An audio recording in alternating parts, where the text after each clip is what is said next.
features to enhance, where the problems are in the application. So perhaps it's a 4-stage sign-up process. For instance, I was getting my boarding pass from British Airways today, and it's a 4-step process that you go through. And let's say that people are falling out on the 3rd step, something's perhaps wrong with the application at that point.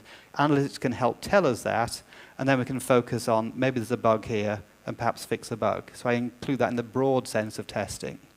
And instrumentated apps are where we add additional code in the application to instrument or to observe the behavior of it. User feedback is looking at the results in the App Store.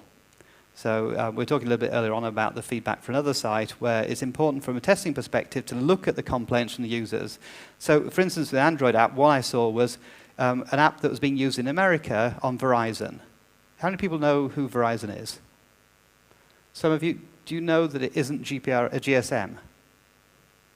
So it's a CDMA network. So if you and I want to test a phone which is a CDMA phone, we can't test it in Europe because Europe is GSM. So a user happened to download an Android app, say it doesn't work on my Verizon phone, 1 star. How the heck do you test that remotely? So that's where these crowdsourcing services or device anywhere might be useful for you if they've got a Verizon phone from a testing perspective. But we should pay attention to the user feedback because it might tell us that there's a problem that escaped into production and we need to focus our developers and get those problems fixed.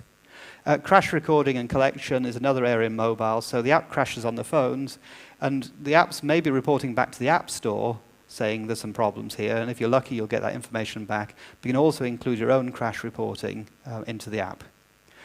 The important thing is to make it all very easy. So that's the success factors, and streamline the process. A friend of mine happens to work at Google, wrote a little app called BBC News Widget.